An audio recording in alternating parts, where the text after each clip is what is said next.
Independencia y Garantías Judiciales. Les pido a todos que tomen sus lugares para continuar con las discusiones y conferencias que tendremos a continuación.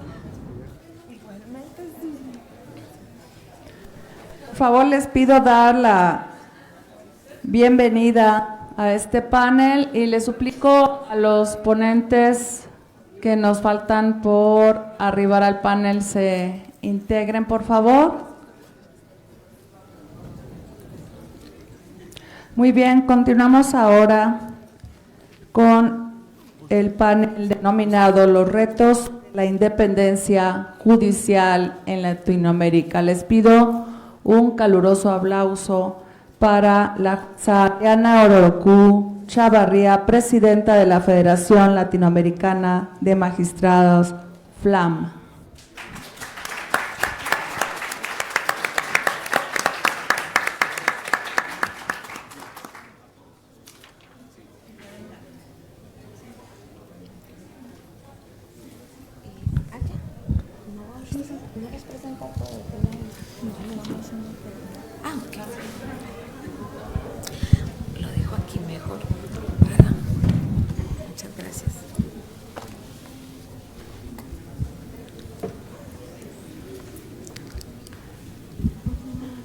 Muy buenos días a todos y todas. Realmente es un placer estar acá con ustedes y especialmente ver alumnos también de la Facultad de Derecho de acá de la UNAM. Reciban también un saludo de parte de otra persona, yo que soy también profesora de Derecho Procesal en la Universidad de Costa Rica.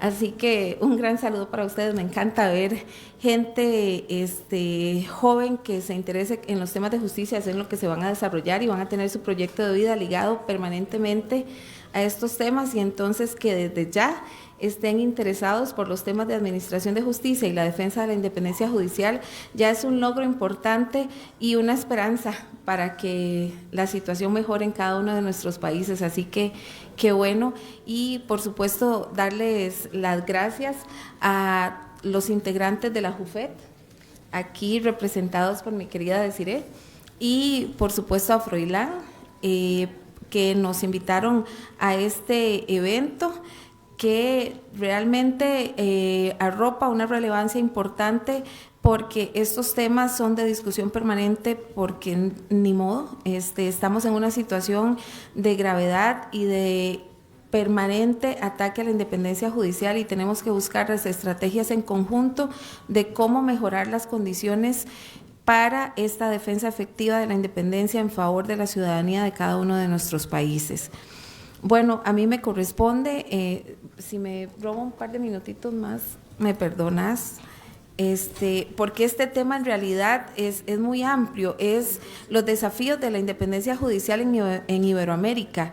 Realmente como presidenta de la Federación Latinoamericana he tenido en cuenta y directamente y de forma actual cuáles han sido los ataques, los desafíos y las condiciones para la defensa de esta independencia judicial. Pero hay una cosa importante, y que lo relató muy bien la exposición magistral de la magistrada Otárola, que fue maravillosa escucharla, y es esencialmente que la calidad de la independencia judicial en cada uno de nuestros países está relacionada directamente con la calidad de la democracia que exista en cada uno de nuestros países. En este momento hay una gran deficiencia y crisis democrática, y en prácticamente todos los países de América Latina encontramos circunstancias constantes y actuales que son una altísima concentración de poder en grupos pequeños en cada uno de nuestros países, que construyen alianzas políticas que desafían los intentos de una participación mucho más abierta e inclusiva de toda la sociedad. Esta concentración ha dado también a un endurecimiento político de los regímenes autoritarios en muchos de nuestros países, por ejemplo en El Salvador, que acá tenemos a un compañero, o sea, hay que decirlo con palabras absolutamente abiertas, si aquí estamos en un ambiente académico de reflexión. sabemos lo que está pasando en distintos países, también en Centroamérica, en Nicaragua, en Guatemala, Venezuela, Bolivia. O sea, realmente el endurecimiento de los sistemas políticos por esta concentración ha sido bastante feroz.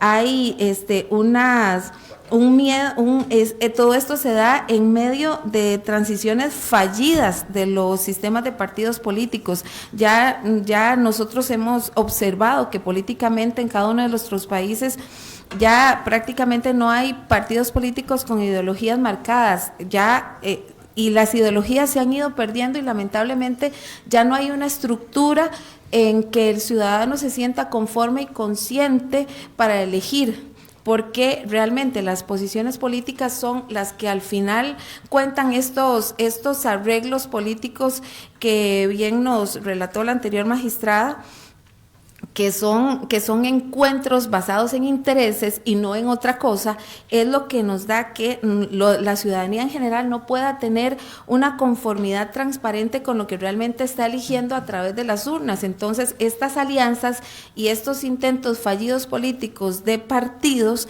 es lo que ha dado realmente esta crisis y este endurecimiento, y que han arralado los límites del Estado democrático de derecho, que es la división de poderes. Ya nosotros hemos visto materializado en muchos de los países que la división de poderes está siendo atacada un día sí y otro también, especialmente por sistemas que tienen estas alianzas a una persona encabezando, que todos los días ejerce presión contra los demás, apabulla a los demás poderes y se vuelve un sistema de cooptación en que efectivamente, repito, como también lo indicó la magistrada anterior, se vuelve un sistema político de polarización. En las sociedades, las sociedades están polarizadas por una narrativa deslegitimadora de lo público. Entonces, las sociedades están tan polarizadas que cualquier poder o cualquier grupo, cualquier activismo cívico que piense diferente, que crea que los excesos que están tomando estas alianzas concentradas políticas en cada uno de nuestros países son inadecuadas, estas narrativas deslegitimadoras los arrasan, los cooptan, los aniquilan. Eso es lo que está pasando, y de esto no queda exento los poderes judiciales de cada uno de nuestros países. Se han debilitado instituciones públicas, se han disminuido los espacios cívicos entonces de participación. ¿Y qué es lo que pasa con todo esto? Se pone en jaque el Estado democrático de derecho en cada uno en toda esta región latinoamericana. Y en medio de todo esto, estas narrativas populistas, como lo indicaba Desiree ahora, estas narrativas populistas construidas de una forma muy inteligente, porque las narrativas que nosotros encontramos todos los días con los políticos en programas de televisión, en cadenas nacionales, etcétera, todas estas narrativas construidas tienen un trasfondo muy pensado, muy racionalizado a través de lo que se deconstruye masivamente en los países y, repito, deslegitima completamente la función de las instituciones públicas para que éstas no reaccionen como contrapeso eficiente e idóneo dentro de nuestros países para contrarrestar esos excesos de poder.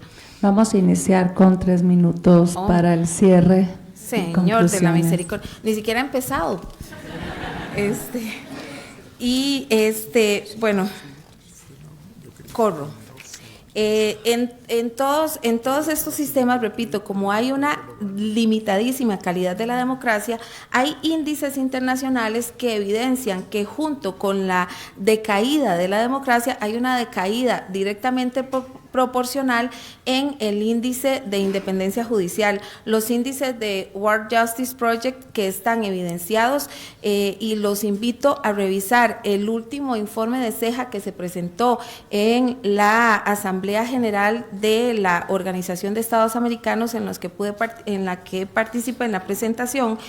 se revisa el cómo realmente la agresividad de este decaimiento democrático ha sustituido y ha cooptado los poderes judiciales, intentando todos los días que la independencia judicial no reaccione ante eso. Ustedes saben, y ya lo dijeron los exponentes anteriores, que la independencia judicial tiene las características internas y externas. Las externas son todas las presiones que se ejercen, políticas, económicas, de facto, militares, etcétera, para que los poderes judiciales no reaccionen. Pero se vuelve un punto ciego, que es lo que habla este informe, en un punto ciego de no verificar que la cooptación a través, lamentablemente, primero de las Cortes Supremas, por el poder político, vuelve inoperante en muchas ocasiones la independencia judicial interna, porque reviste de presiones a través de la cooptación de las cúpulas a todo el aparato orgánico de los poderes judiciales. Y aquí hay unos números interesantísimos en este informe. Hay tres tipos de sistemas democráticos: las democracias plenas, las democracias con fallas y las democracias fallidas.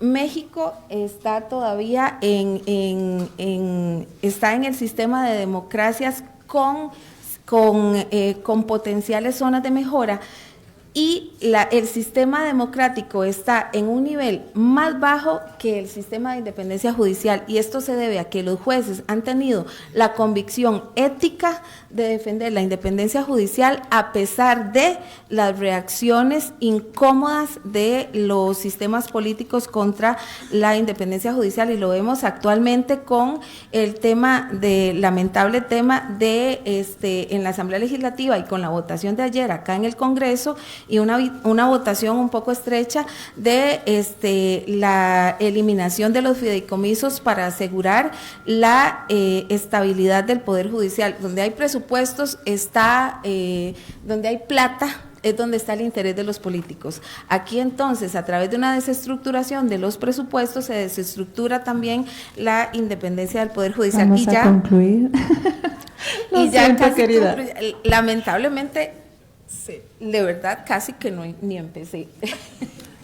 Pero lo que sí, con lo que quiero concluir, es que en toda América Latina, lamentablemente por la baja democrática, hay una condición de independencia judicial lamentable, y esto se refleja en criminalización de los jueces y juezas en todos los estamentos, en terrorismo directamente relacionado hacia los jueces y juezas, destituciones casi masivas en muchos de los países, y para ejemplo Guatemala, que está acá, en donde hay en este momento más de 100 personas exiliadas, que son operadores de justicia, jueces, fiscales, defensores y hasta periodistas, que defienden el sistema democrático.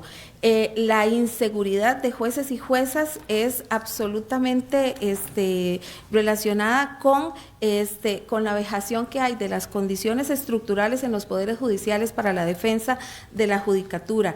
¿Y esto qué es lo que implica? Mientras más amenazado esté el juez, menos integrado a la condición de la defensa de la independencia, y más subyugado está el poder hacia las tendencias políticas que quieren que no haya posibilidad de que entre los espacios que naturalmente están dispuestos y constitucionalmente para limitar estos poderes, haya esta justificación para la limitación de los excesos. Tal vez haya en algún momento otro tiempo para ampliar todos los 45 minutos que no pude decir.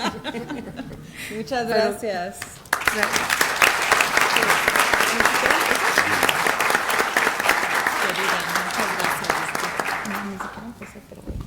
Muy bien, continuamos con nuestro programa, y ahora tengo el honor de presentarles a ustedes al doctor Hermens Darío Lara Acuña, presidente de la Corporación de Jueces y Magistrados de Colombia por Justicia.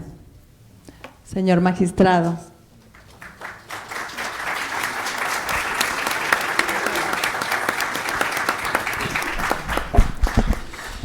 Bien, muy buenos días. Un saludo especial para todos quienes nos acompañan presencialmente e igualmente por la web. Un saludo especial al doctor Froilán Muñoz Alvarado, presidente de JUFET, agradeciéndole la invitación, al doctor Raúl Contreras Bustamante, director de la Facultad de Derecho de la UNAM, y a la doctora Desiree Cataneo Dávila, quien es la presidenta de la mesa, y a mis compañeros que me acompañan hoy. El taxista que me traía de el aeropuerto nos decía que había una convulsión porque el tráfico estaba pesado, porque habían manifestaciones, y yo le preguntaba de qué, y me decía, no, es que hay un problema con los jueces, yo no sé qué es, pero hay un problema, y todo está colapsado. Dentro de ese marco recordé una situación que se nos presentó en Colombia hace ya varios años, año 2014, cuando el presidente de la República, después de un primer fallido intento de reforma judicial, se vino con el siguiente. Los presidentes de nuestros países, como buenos políticos, le echan la culpa a los otros. Y en Colombia, una de las principales lecciones que tenemos es que cuando los políticos quieren hacer una reforma constitucional o les va mal en algo, adivinen a quién le echan la culpa. Y siempre en Colombia el cuento es de reforma judicial. Vamos a reformar el tema judicial porque es el que nos tiene con problemas. Eso es lo que dicen los políticos. Y desde ese punto de vista creo que es muy importante, si es posible, coloquemos una ayuda que traje para que lo miremos. Aquí vemos una manifestación que hicimos los jueces y empleados judiciales, jueces y magistrados y empleados judiciales en Colombia en el año 2014, y se dice allí, si los jueces conceden la tutela, para ustedes el amparo, Santos, el presidente de entonces, acaba con los jueces, reforma judicial. ¿Qué pasará con la tutela? Sin independencia no hay justicia, no a la reforma de la justicia en el equilibrio de poderes. ¿Qué es lo que se ha querido hacer en Latinoamérica, queridos amigos? Es precisamente eso. Vamos a ver si, como me enseñaron, está bien. ¿A quién le pongo el aparatico? Ok. Esta es la manifestación en la que estábamos inmersos todos para defender la independencia judicial, para defender a nuestro país como democracia. Y la democracia no es del voto. Aquí se ha dicho muy puntualmente que hay diferentes clases de democracias. Le preguntaban a Fidel Castro si eso era una democracia y Fidel Castro decía, chico, es una democracia. ¿Podemos decir que no lo es? No. Pero la forma de medir una democracia es respecto de los derechos humanos. Hay una relación directamente proporcional entre derechos humanos y democracia. Y ustedes fíjense, en Latinoamérica, cualquier país que se estime democrático, su relación con los derechos humanos nos va a permitir mirar si es cierto. Y entonces vamos a ver las democracias, las diferentes clases de democracias, cómo se desarrollan. Entonces nosotros hicimos este trabajo con la comunidad judicial, pero igualmente seguimos otra vez con el problema de el aparato. Ok. Miraba yo ayer las manifestaciones de los empleados y los jueces. Esa es la fórmula, queridos amigos. A los políticos hay que enfrentarlos con la gente, pero hay que hacerlo de manera inteligente. No podemos meternos en el ring de los políticos porque nos amasan vivos, pero sí necesitamos que la opinión pública entienda cuál es la función de un juez en Latinoamérica, en un régimen democrático. Y aquí lo estábamos haciendo. Este es un banner que teníamos nosotros en Corjusticia, con el cual nos presentábamos a los jueces para que se afiliaran. Entonces eso es mercadeo. ¿ok? Pero precisamente en ese momento no teníamos problemas con el aparato, pero ahora sí. Bueno, esto es propaganda, estos son comerciales de Corjusticia. Por favor, pasamos, tenga la bondad. Entonces, si me ayudan, siga. Bueno, también tienen problemas allá con el aparato. Bueno, no quiero gastar mis minutos en esto. Quería mostrarles que tenemos que hacer unión con la comunidad, con la gente. Y la fórmula es, estudiantes de Derecho, ustedes desean ejercer el derecho en un país en donde, por ejemplo, no hay derechos, porque los jueces no son independientes para que ustedes puedan, si son litigantes o si son ministerio público o fiscales, llevar un caso para que un juez pueda decidir. Y jueces y ciudadanía, aquí se ha dicho, los derechos dependen. Listo, me acaban de decir que el aparato mío no funciona. Pero ese aparato, ¿no? O sea, quiero que quede absolutamente claro. No sé por qué ustedes están riendo. No. Entonces, sigamos. La experiencia que tenemos en Colombia es una experiencia de ataque directo a la independencia judicial. Nos hicimos en esa oportunidad con varios elementos importantes. Todos los miércoles hicimos un ejercicio de parar cada 5 minutos las audiencias públicas para salir al frente de nuestros despachos judiciales y que la gente viera que existimos. Porque es que el gran problema de los jueces es que la gente no sabe que existimos. La gente no sabe cuál es la función de un juez, no sabe la función que tienen los jueces en una democracia. Y eso es muy importante que la gente lo sepa. Y ahí nos hicimos de las redes sociales. Hashtag. Estábamos buscando que el hashtag que tuviera preponderancia para que los medios de comunicación nos siguieran, era ese: yo apoyo la autonomía judicial. Y lo hicimos cada miércoles, sagrados, mediodía, 5 minutos, parábamos y salíamos con nuestras togas, como lo vamos a ver ahí. Sigamos por favor, a ver si podemos mostrar algunas de las fotografías. Y esa es una experiencia para toda Latinoamérica, los jueces unidos con la gente, no acabándole a la gente la paciencia con las confrontaciones, no, es mostrándole a la gente quiénes somos. Y un reto: ¿será que vamos a dejar de ser los jueces del siglo XIX o del siglo XX, que solamente hablan por sus sentencias? No, necesitamos publicidad, necesitamos mercadeo, necesitamos ser o estar adelante en esas fórmulas.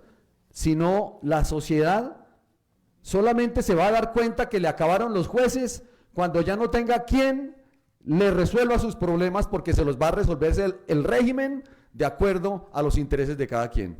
Ese es el gran problema de nuestras democracias, porque creemos que las cosas que fueron seguirán siendo, y esa no es la solución. La lección de Colombia, sigamos por favor, sigamos, que quiero mostrarles algunas fotografías de todas estas son actividades que hicimos. Sigamos por favor. Mientras tanto, sigan. Ya les acabo de decir que todo esto es publicidad de Corjusticia, para que los jueces se afiliaran, pero además de eso también para que la comunidad supiera qué fue lo que hicimos por la comunidad, no por los jueces. Sigamos, tenga la bondad. La gran lección de Colombia, sigamos. Qué pena con ustedes, de verdad que se torna un poco complicado la comunicación de esa manera. Eso es lo que no debe suceder. Les estoy mostrando lo que no debe suceder cuando estén comunicando alguna información. De cualquier forma tenemos que aprender. Listo. Protestas silenciosas, sigamos por favor. Aparecer en las diferentes medios de comunicación, sigan.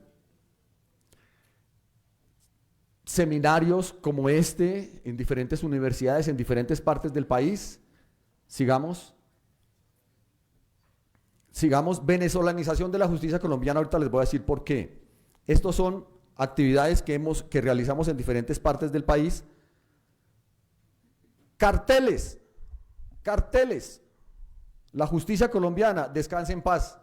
Eso pega, eso es una imagen que la gente tiene que saber que existe. Estas son las actividades que realizamos todos los miércoles con un hashtag y saliendo al frente de los palacios de justicia.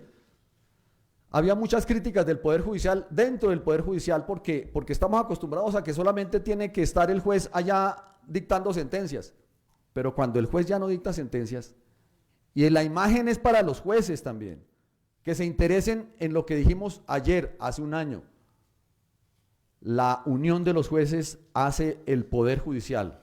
Si no, pregúntenle a la Constitución de la República Bolivariana de Venezuela, que le impide a los jueces afiliarse a agremiaciones o sindicatos.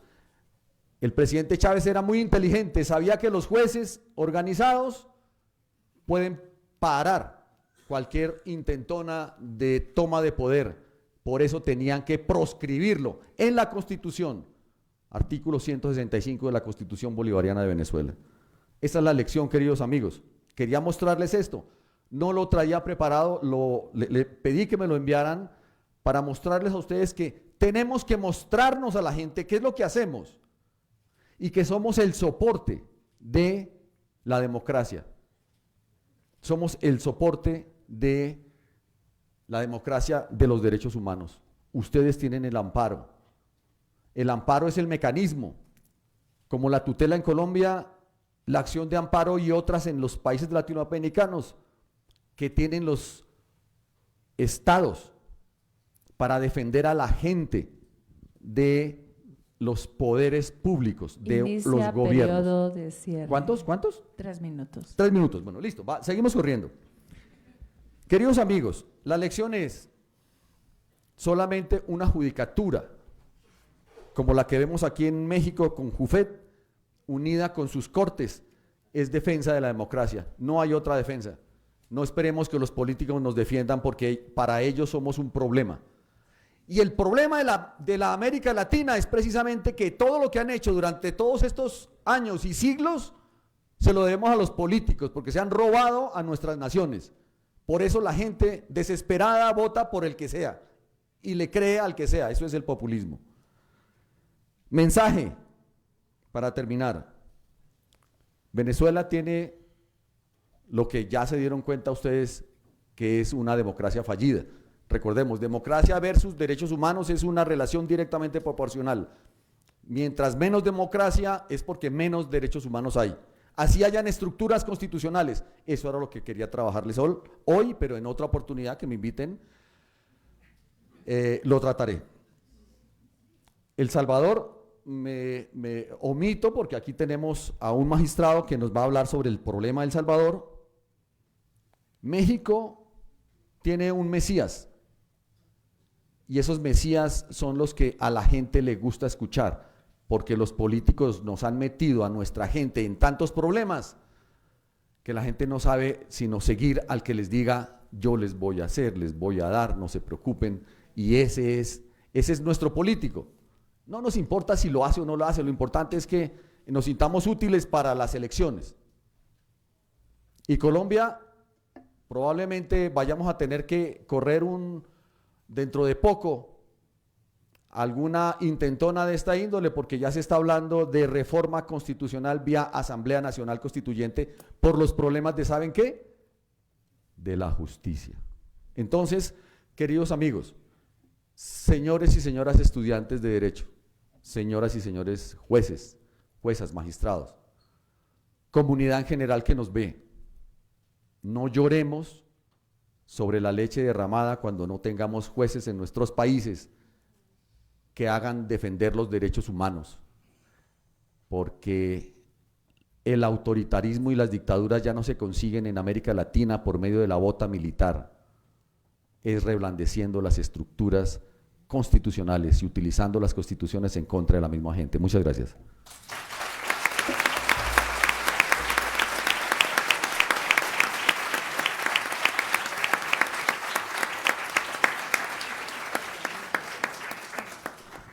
Muchas gracias al doctor Hermens.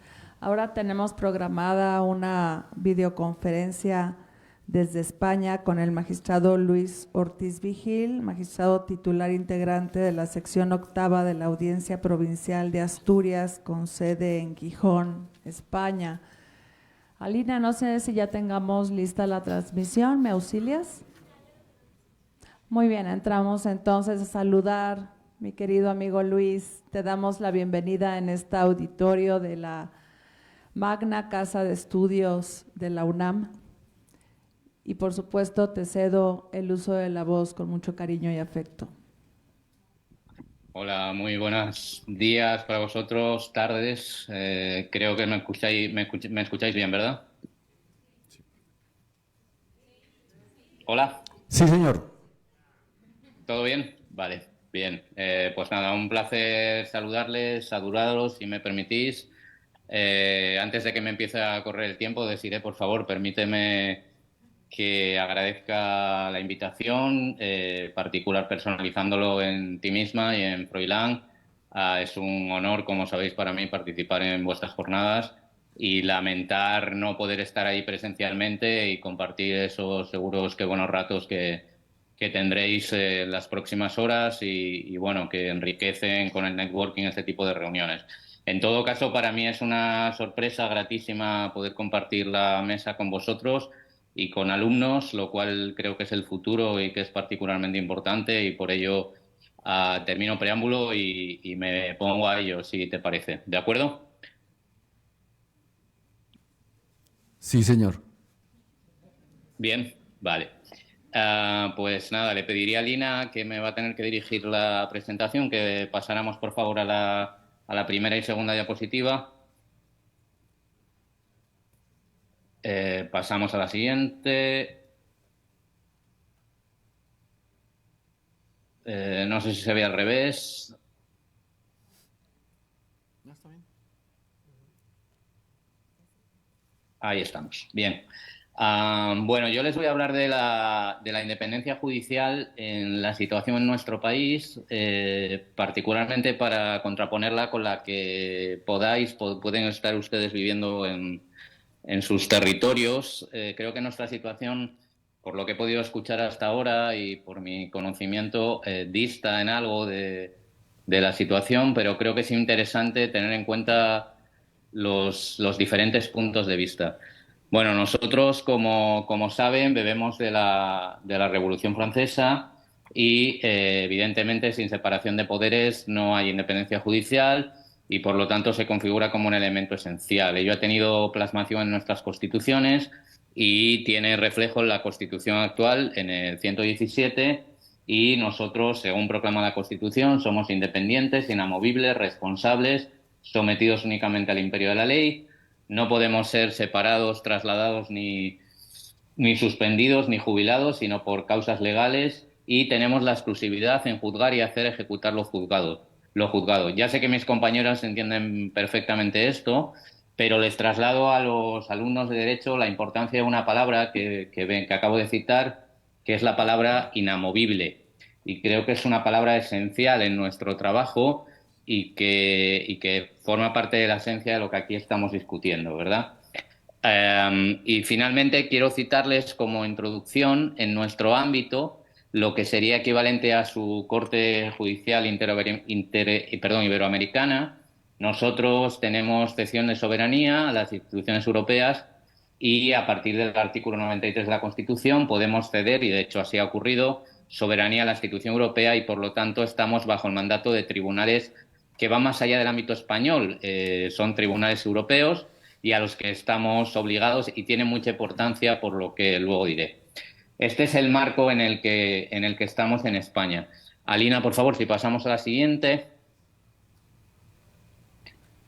Gracias. Bueno, la pregunta inicial es, y seguro que algún alumno se lo pregunta por ahí, ¿cómo se accede a la carrera judicial en España?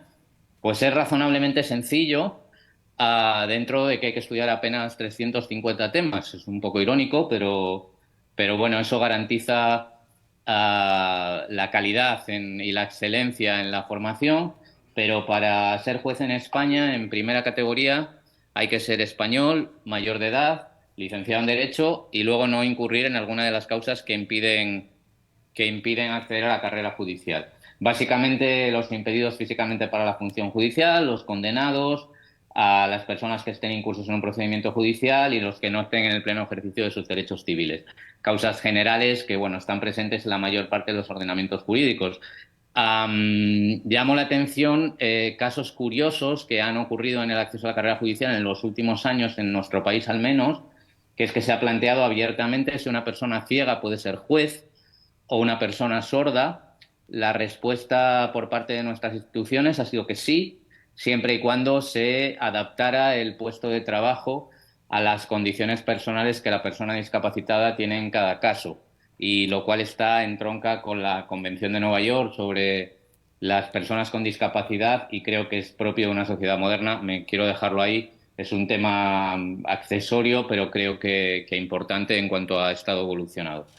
Bien, pues ese es el sistema principal de acceso a la carrera judicial. En la práctica, podemos decir, en términos generales, que cualquiera puede ser juez, siempre que concurra a estos requisitos. Y lo que es más importante, en el momento, y ahora entramos ya en la independencia judicial, en el momento en que accede a ser juez, se convierte en una figura inamovible. Es decir, no puede ser movido de su cargo si no incurre en una situación de responsabilidad disciplinaria. Pero nadie, por una voluntad política de molestar al poder, de tomar una decisión que no guste a determinada corporación, de tomar una decisión impopular, de que determinado abogado o abogada muy poderosa no le guste la decisión que haya tomado el juez correspondiente, nadie puede mover a ese juez de su cargo. Y eso es particularmente importante y eso es algo que, al menos de momento, en mi país, en España, no se discute. Bien, pasamos a la siguiente diapositiva, Lina, por favor. Gracias. Bien, creo que estamos en lo que son... Es que no la veo bien desde aquí.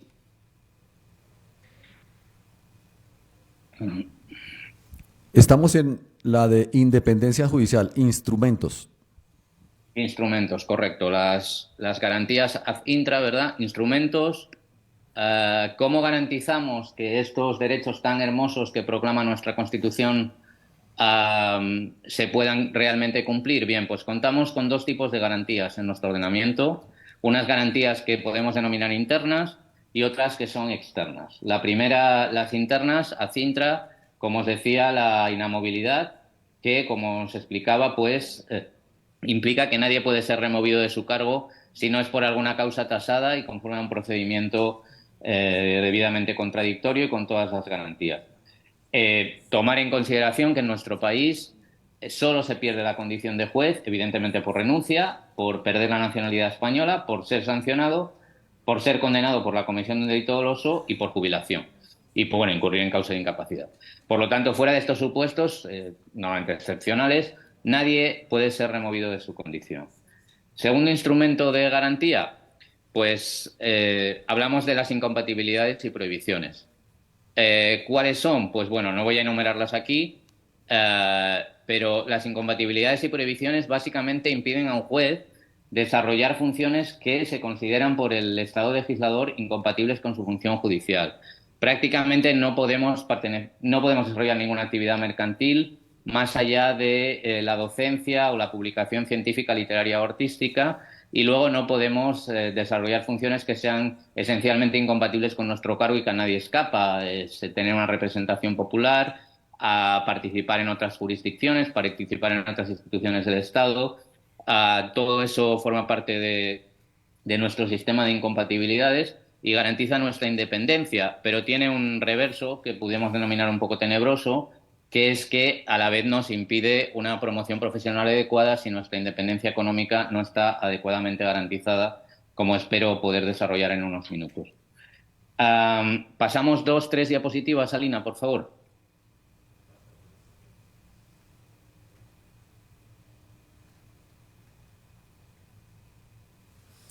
Inmunidad judicial. Inmunidad judicial, correcto. Inmunidad judicial supone, como ya entenderéis, que además de las situaciones de incompatibilidad y prohibición, Evidentemente tenemos un régimen penal, evidentemente o no, quiero decir, es una decisión del legislador, pero tenemos un régimen penal diferenciado. No se nos puede detener a los jueces, salvo en el caso, evidentemente, de delito flagrante o que exista una orden judicial. Fuera de estos casos, ninguna autoridad al margen de la judicial puede ordenar la detención de un juez. Tampoco ninguna autoridad se puede dirigir a nosotros en solicitud de información que no sea por conducto oficial, y es lo cierto que como contrapeso no podemos excusarnos de acudir a cualquier declaración, aunque sea en el ámbito penal. Cierto es que tenemos alguna diferenciación en cuanto a la posibilidad de que el interrogatorio se nos traslade con anterioridad por escrito, o incluso la posibilidad de no trasladarnos a la sede judicial, pero en todo caso la obligación de declarar está ahí presente. Bien, la siguiente garantía, y pasamos diapositiva, por favor, que creo que es la que en vuestra o su perspectiva más les interesa, es el tema del asociacionismo profesional. En España, en nuestra Constitución, está expresamente prohibido el derecho de sindicación, tanto a los jueces como a los militares. Son las únicas categorías, bueno, hay alguna más residual, pero en general podemos hacer esa afirmación. Y ello tiene como contrapeso, creemos que importante, porque he tenido la oportunidad de conocer otras experiencias de otros países, tiene el contrapeso de que el asociacionismo profesional está constitucionalmente reconocido. Es decir, se considera como un derecho que forma parte del Poder Judicial y que, por lo tanto, está constitucionalmente garantizado con todo lo que ello conlleva. ¿Cuáles son las características principales del asociacionismo profesional en España? Pues se las enumero ahí y sin ánimo de alargarme en la exposición paso a exponerlas. Hay que crear una asociación que tenga personalidad jurídica propia, como pudiera ser la JUFED. Tiene que estar exclusivamente encomendada a la defensa de intereses profesionales y la realización de actividades encaminadas al servicio de la justicia. No puede realizar actividades políticas y de vinculación con partidos políticos o sindicatos. No cabe, en España este tema es particularmente importante por razones estrictamente políticas, pero no cabe que la asociación no tenga ámbito nacional. Tiene, sin perjuicio de que pueda tener secciones territoriales, pero en todo caso la asociación correspondiente tiene que tener proyección en todo el país. Pasamos, por favor, la siguiente diapositiva.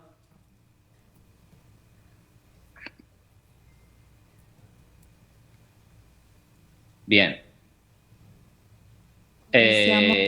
Iniciamos, Luis, 2 minutos de cierre.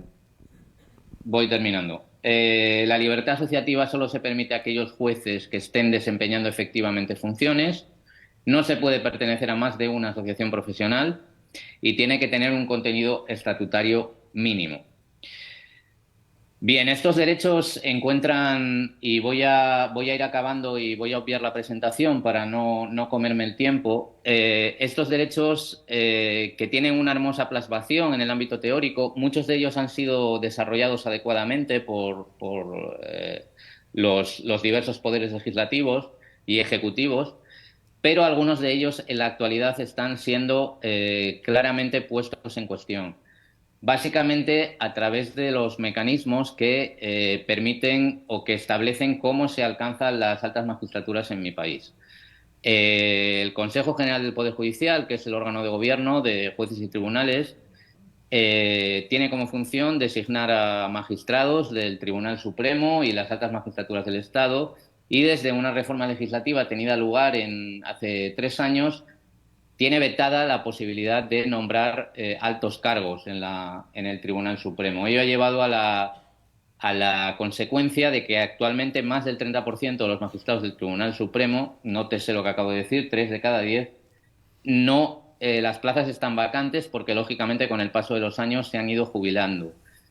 Eso afecta notabilísimamente a la independencia judicial de forma indirecta, porque al final el Poder Legislativo y Ejecutivo, por extensión, decide cuándo se renueva el Poder Judicial.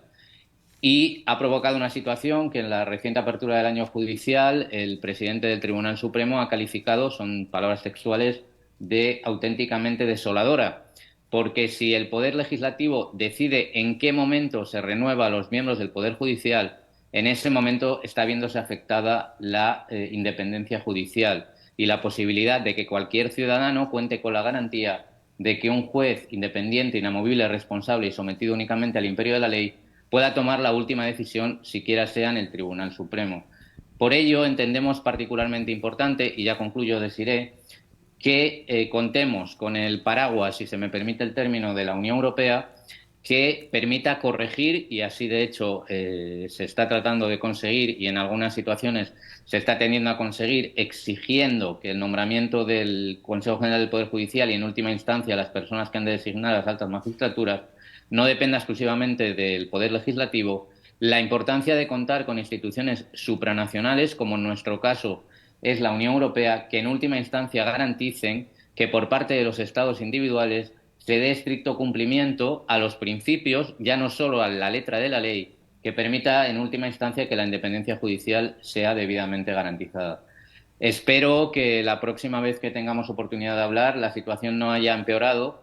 Desgraciadamente en España, yo llevo 25 años trabajando en este negocio, la situación cada vez empeora progresivamente y, como se ha dicho por algún autor, las democracias no solo se corrompen con ataques despavoridos y violentos, sino a través de una progresiva degradación de las instituciones, y actualmente y desgraciadamente en mi país creo que estamos asistiendo a esa progresiva degradación y ojalá podamos revertir la situación. Muchísimas gracias por su tiempo. Muchas gracias, señor magistrado. Sin duda hemos tenido la oportunidad de observar, de escuchar diferentes puntos de vista en este Congreso Internacional, en los diferentes países por los que los expositores ampliamente nos han reflejado en qué forma y de qué manera están viviendo ellos esta independencia judicial y los retos que se enfrentan en cada uno de esos lugares respecto a ella. Demos ahora la bienvenida al doctor Edward Sidney Blanco Reyes, ex magistrado del Tribunal Constitucional de la República de El Salvador.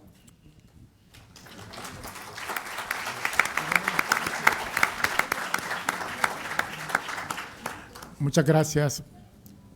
Primero quiero agradecer la invitación para participar en este importante congreso en el que se discute o se reflexiona acerca de la independencia judicial. Hablaré de El Salvador y voy a describir rápidamente 3 etapas en los últimos 40 años que están relacionados con la independencia judicial. El Salvador tuvo una guerra civil de 12 años, de 1980 a 1992, que finalizó con los acuerdos de paz. Y uno de los acuerdos de paz era precisamente la necesidad de reestructurar el sistema judicial y fortalecer la independencia judicial. Para ello se reformó la Constitución y se sentaron las bases y se establecieron específicamente los criterios que se esperaba que aseguraran esa independencia. Una independencia económica del Poder Judicial, asignándole por Constitución no menos del 6% de los ingresos corrientes del Estado, asegurándole estabilidad a los jueces, es decir, inamovilidad, que solo podían ser destituidos mediante un proceso disciplinario, asegurándole seguridad jurídica y una remuneración justa y digna a los cargos. Después de este proceso, empezamos la segunda etapa, que era la reconstrucción, las capacitaciones, el convencimiento a los jueces y juezas de la importancia de la independencia judicial, la protección de los derechos humanos, mantener distancia con los demás poderes públicos, y se empezó todo este proceso. Los partidos políticos, después de los acuerdos de paz, asumieron un enorme poder y monopolio total casi de la participación política. Pero luego llegamos a lo que estamos ahora, los populistas que arriban al poder. Estos populistas que te venden ilusiones, y que este populista que tenemos ahora en El Salvador, Bukele, desconoce los acuerdos de paz, ha anulado a los partidos políticos, destituyó a los magistrados de la Sala de lo Constitucional y al fiscal general de la República, y en su lugar impuso a funcionarios totalmente leales a él. Estos populistas se dedican entonces a aprobar un conjunto de leyes que no hay poder que los detenga, cuentan con una asamblea que aprueba rápidamente, con dispensa de trámite, sin discusiones, sin explicaciones, leyes que comprometen los aspectos políticos, económicos, sociales del país. Y los populistas no descansan con sus discursos, constantemente venden ilusiones, maquillan al pueblo, pronuncian discursos engañabobos que convencen a la población y los obedecen ciegamente. Con estos populistas de estas características, no hay poderes judiciales que lo detengan.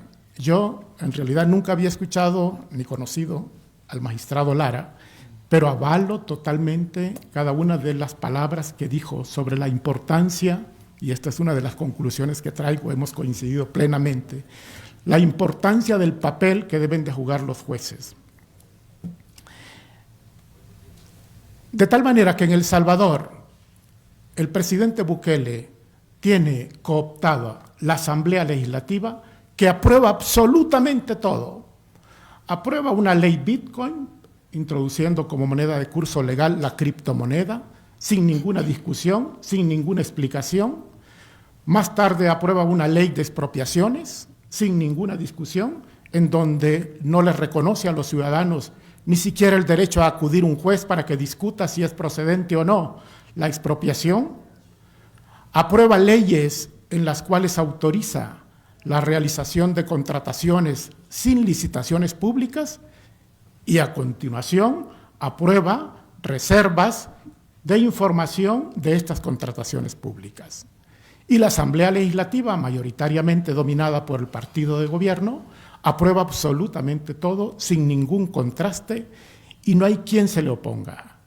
Arrolladoramente aprueba. Y claro, como tiene un poder judicial también cooptado, una sala de lo constitucional incapaz incapaz de frenar la inconstitucionalidad de las leyes, los jueces tienen que soportar, tolerar, y ya vamos a ver a cambio de qué, absolutamente cada una de las leyes que aprueba. No importa que estas leyes contradigan el sistema interamericano, no importa que las leyes contradigan la Constitución, no importa que las leyes contradigan la jurisprudencia del sistema interamericano y de la jurisprudencia constitucional. Aprueban las leyes y no hay control judicial. El gran papel de los tribunales constitucionales, yo formé parte del Tribunal Constitucional de El Salvador en el año 2009-2018 y ejercimos un verdadero control de los actos de los poderes públicos y comprendimos el verdadero poder que tiene el Poder Judicial para controlar los excesos o las arbitrariedades de los demás poderes públicos. Eso fue hace poco. Lo que quiero decir es que no es suficiente que las constituciones reconozcan la independencia judicial. No es suficiente que las constituciones te garanticen estabilidad en los cargos. Tampoco es suficiente que las constituciones te aseguren una remuneración justa, ni una seguridad suficiente. No es suficiente. Tampoco es suficiente que los jueces sean capacitados intensamente en materia de derechos humanos y en materia de derecho internacional y en todas las materias. Tampoco es suficiente cuando llega al poder un populista que además de su ignorancia desconoce absolutamente. Nadie en la Asamblea Legislativa se toma el trabajo de analizar si la figura que están aprobando, por ejemplo, los jueces sin rostro. Los jueces sin rostro es una figura que se presentó en algunas experiencias en nuestra región latinoamericana, Perú en los 90, Colombia después, pero en los 90 Fujimori, un populista también que llegó al poder y era seguido por muchos, y vean con qué rivales compitió, con el Premio Nobel de Literatura Vargas Llosa y después con el secretario general de la ONU, Javier Pérez de Cuellar. Lo que quiero decir es que los populistas, como dice Sabater, son los curanderos de la política.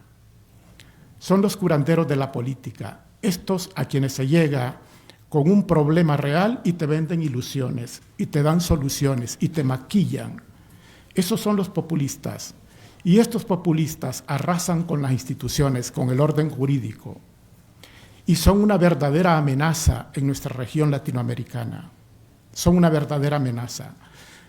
Yo ejercí la judicatura por más de 25 años, estoy ya retirado, porque Bukele aprobó, impulsó una ley, a pesar de que la Constitución garantiza la estabilidad para todos los jueces en la Constitución, aprobó una ley para cesar inmediatamente a los jueces que tuvieran 60 años o más. Entonces, 1/3 de la judicatura quedó cesante. En cuestión de la ley, la reforma se aprobó en 15 minutos y en 8 días entró en vigencia y quedamos cesantes. Los jueces de 60 años de edad o más.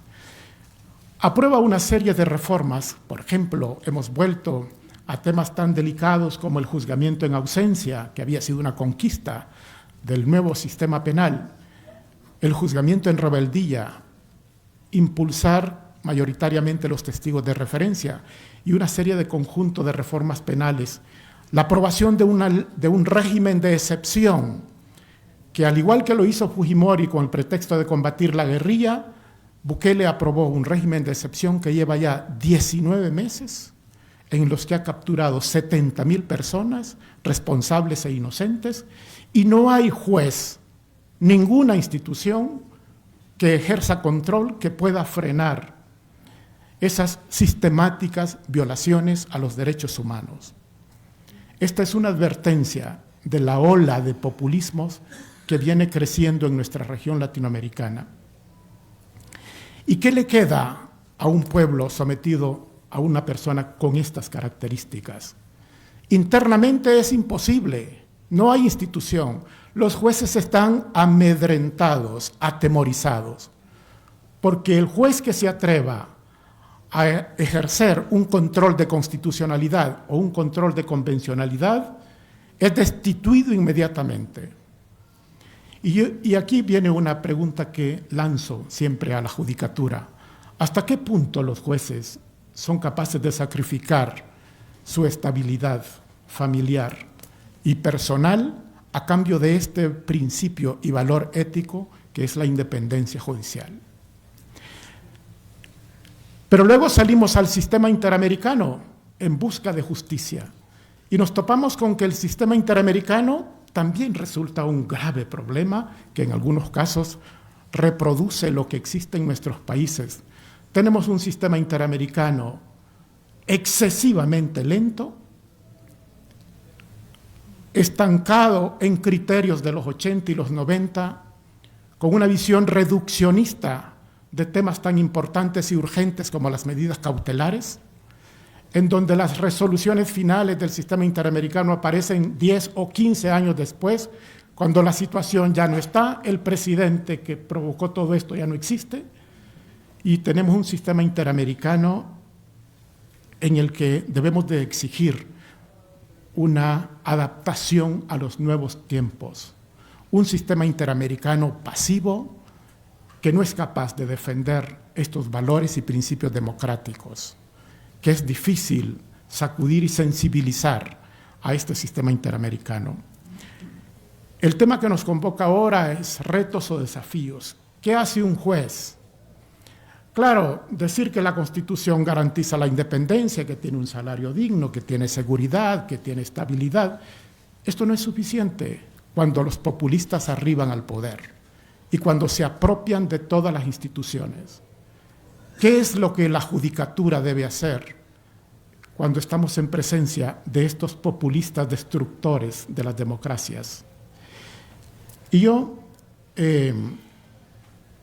pienso que un primer compromiso es mejorar la calidad de la justicia para que la población tenga confianza e identifique a la judicatura como un protagonista de la convivencia indispensable. Y esta es una responsabilidad personal de cada uno de los jueces, que no basta que nuestros despachos estén libres de expedientes, no basta que el juez se encierre en 4 paredes a administrar justicia. Es necesario, creo, y por eso me gustó mucho ver la exposición del profesor, del magistrado Lara, respecto a la presencia de los jueces en las calles y presencia de los jueces en la participación política, en los eventos, en la radio, en la televisión, en los discursos, en la calle, la Corte Interamericana, en el caso López Lone versus Honduras. Doctor, empieza periodo de cierre, 1 minuto, por favor. Bueno, gracias. Ha reconocido el derecho que tienen los jueces y el deber que tienen los jueces de defender la democracia. Los jueces tienen que salir de los despachos. Ese viejo adagio de que las sentencias hablan por los jueces, esto ha quedado ya en el olvido.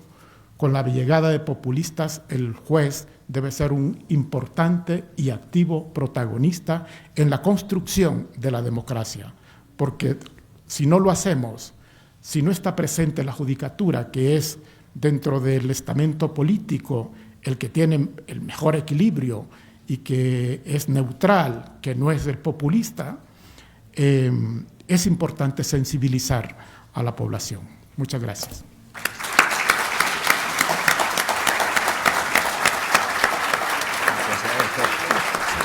Muchas gracias, doctor. Procedemos ahora con la exposición del doctor Hugo Leonardo Abad Frazao, juez federal del Tribunal Regional Federal de la Primera Región en Brasil.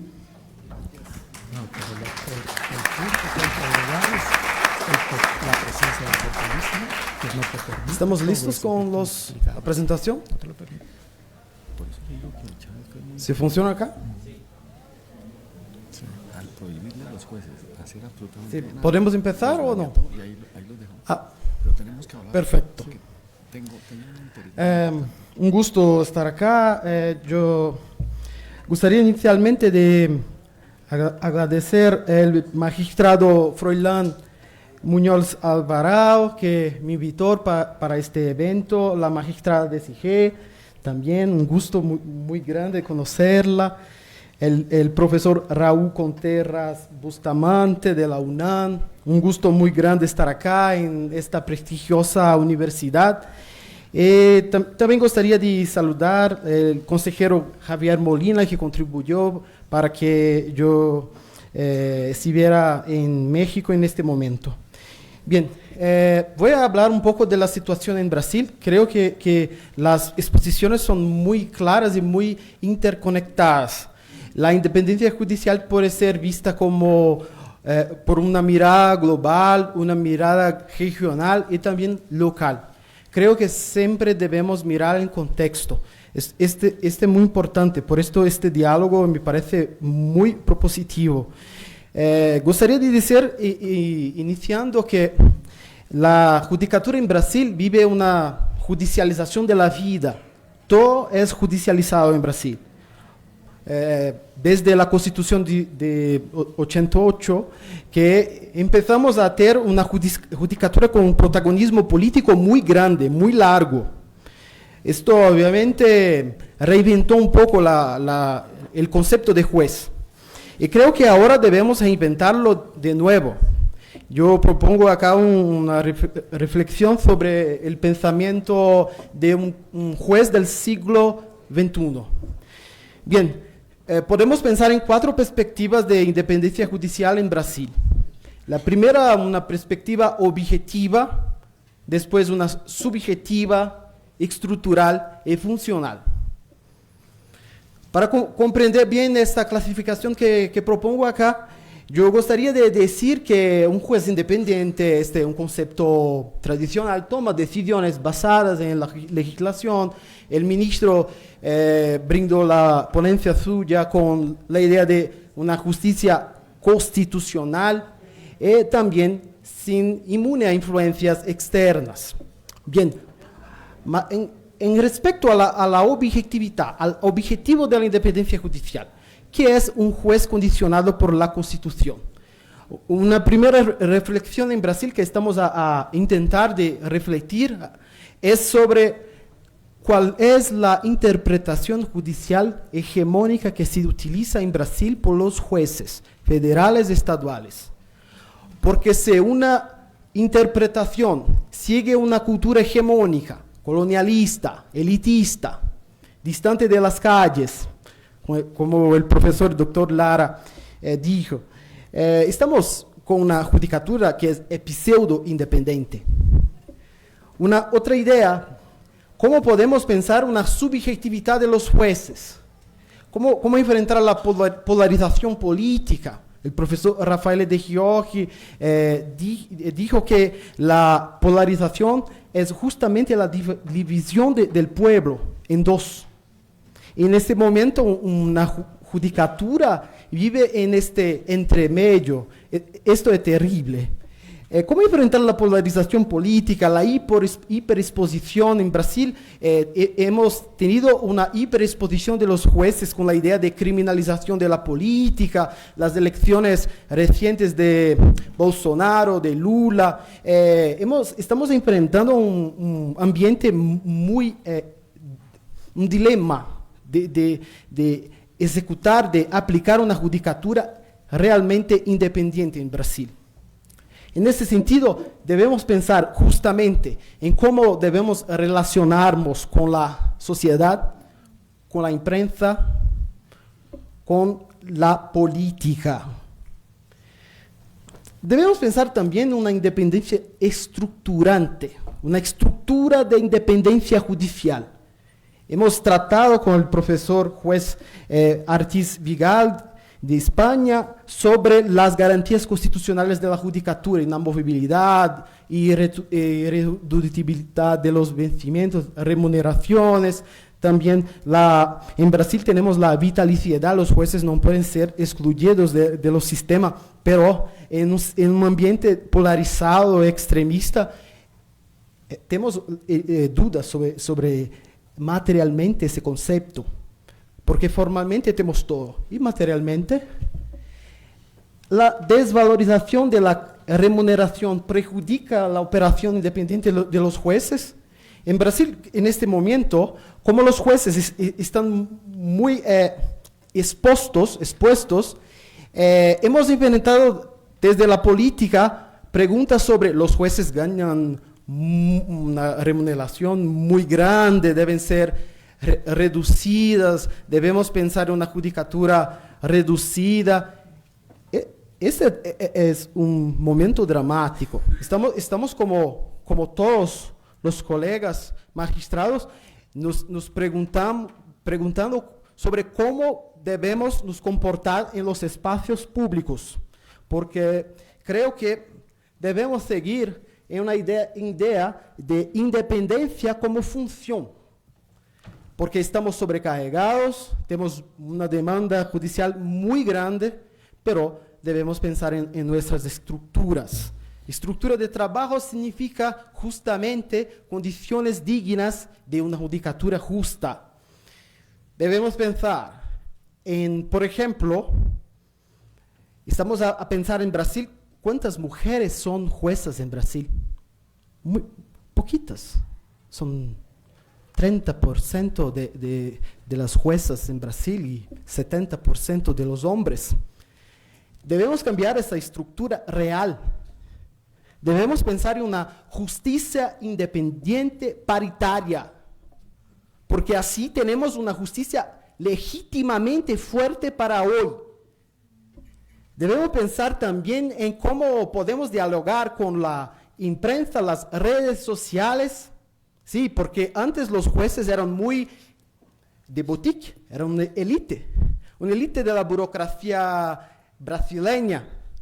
Ahora no, tenemos YouTube, debemos presentar nuestros proyectos de judicatura, qué hacemos, cómo dialogamos con los estudiantes, los profesores, porque una justicia independiente es una justicia dialógica. Y no digo una justicia dialógica vertical. No debemos pensar siempre, los jueces están arriba, la sociedad abajo. No, debemos horizontalizar el discurso. Debemos conocer la doctrina como se presenta hoy. Debemos ir y volver, siempre. Ir y volver. En ese sentido, mi pregunta también es sobre una justicia hoy, digital y analógica. Debemos pensar que la justicia debe ser humana siempre, pero los jueces deben conocer las nuevas tecnologías, deben comprender su capacidad de comunicación, de interacción con la inteligencia artificial. Este es un momento muy interesante en Brasil, sin perder jamás la humanización. Porque jueces no humanos son meros mecanismos de la política. Creo que para los 4 puntos, perspectivas, tenemos, por ejemplo, respecto a la interpretación, la cultura jurídica. Proponemos, la jueza Adriana, un gusto verla nuevamente porque hemos nos conocido en Costa Rica justamente para pensar en formaciones conjuntas de jueces federales brasileños, jueces costarricenses, jueces de la Latinoamérica, Caribe. Debemos aprender juntos, porque si somos solos, somos pocos. Si somos unidos, somos fuertes. Una justicia dialógica es también una justicia transnacional. Debemos pensar en una estructura de movilización para actuar una remuneración constantemente de valor de la remuneración de los jueces y juezas. La función, nuevas tecnologías, comunicación, jueces comunicantes, conversadores, dialogantes. Es el juez del siglo XXI. Una perspectiva subjetiva, la comunicación pública de las actividades de los jueces en las calles, conociendo la realidad. No debemos estar siempre arriba, debemos conocer cuál es la realidad de la Amazonia brasileña, por ejemplo. Yo soy un juez federal en la Amazonia brasileña, en los estados de Pará, de Maranhão. Debo conocer las comunidades tradicionales. ¿Qué es mi Brasil? El Brasil no son los estereotipos. El contexto debe ser una presencia de la justicia independiente. El Brasil vivió en 8 de enero de este año un tentativo de golpe de Estado. Tremendo. Las calles, una parte, por fortuna, pedían la interrupción de la justicia, la clausura de la Corte Suprema, de los jueces. Debemos nos proteger. Creo que todos estos retos y desafíos y posibilidades son posibilidades de autolegitimación de los jueces. Mauro Capelletti decía que los jueces están legitimados por sus sentencias, pero hoy me parece que existen otros factores de legitimación. Un juez público, transparente, que se comunica y conoce la realidad social. Me parece que es un factor adicional de la legitimidad hoy. La equidad, la contención de los derechos, del abuso, debemos nos preocupar porque en momentos en que somos jueces democráticos, en ambiente de polarización, parece que tenemos un partido político. En Brasil vivimos un poco, si es un juez democrático, me parece que una parte de la sociedad no te gusta. Es terrible, pero sin este partidarismo debemos mantener un concepto de justicia democrática que esté sin desmerecer estos diálogos políticos en una situación completamente institucional de la justicia. Y una proposición, porque soy coordinador de la internacionalización de la Escuela Judicial Federal de Brasilia. Y tenemos ahora estos cambios. Recibimos ahora 5 jueces mexicanos. La Montserrat estaba con nosotros en un curso de internacional de derechos humanos, en portugués, en español. El derecho debe tener una lengua universal. La América Latina, el Caribe, debe tener una lengua única. La lengua de la transformación, de la igualdad, de la presencia de nuestro subcontinente en el planeta. Creo que debemos pensar 2 minutos para el cierre. 2 minutos.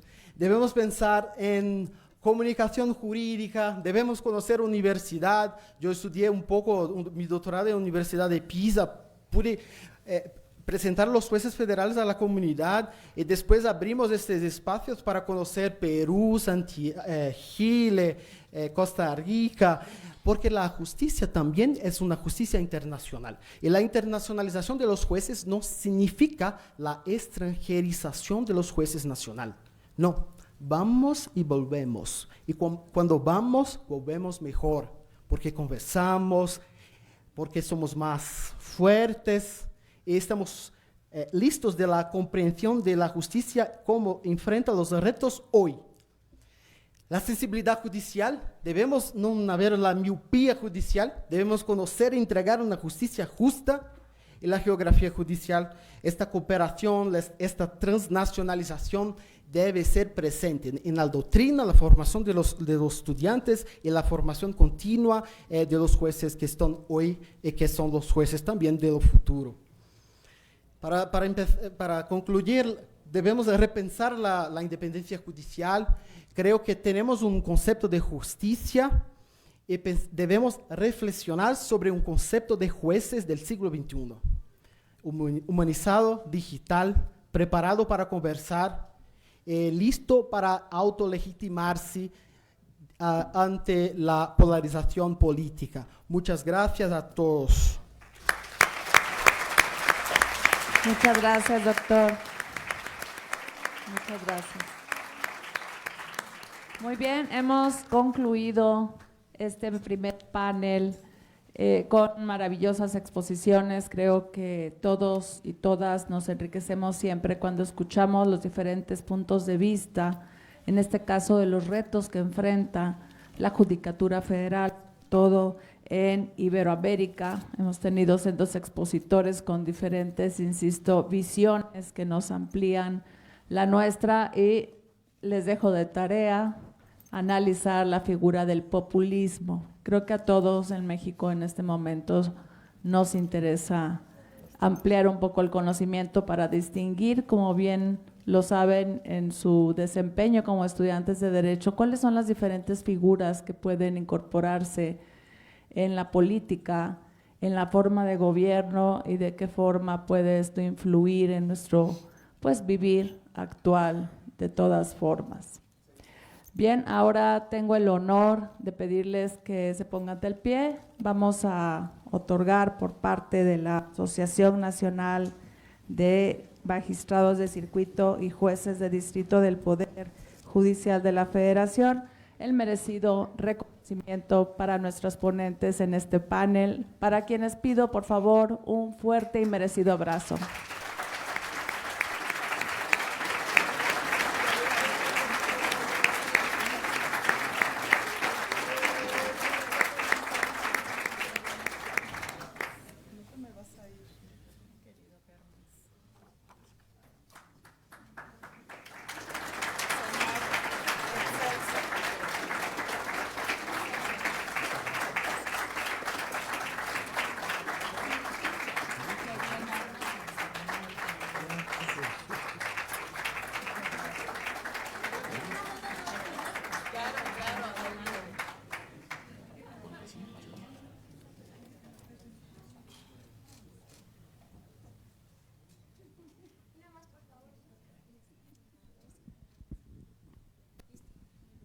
Muchas gracias. Seguiremos en 5 minutos con el siguiente panel.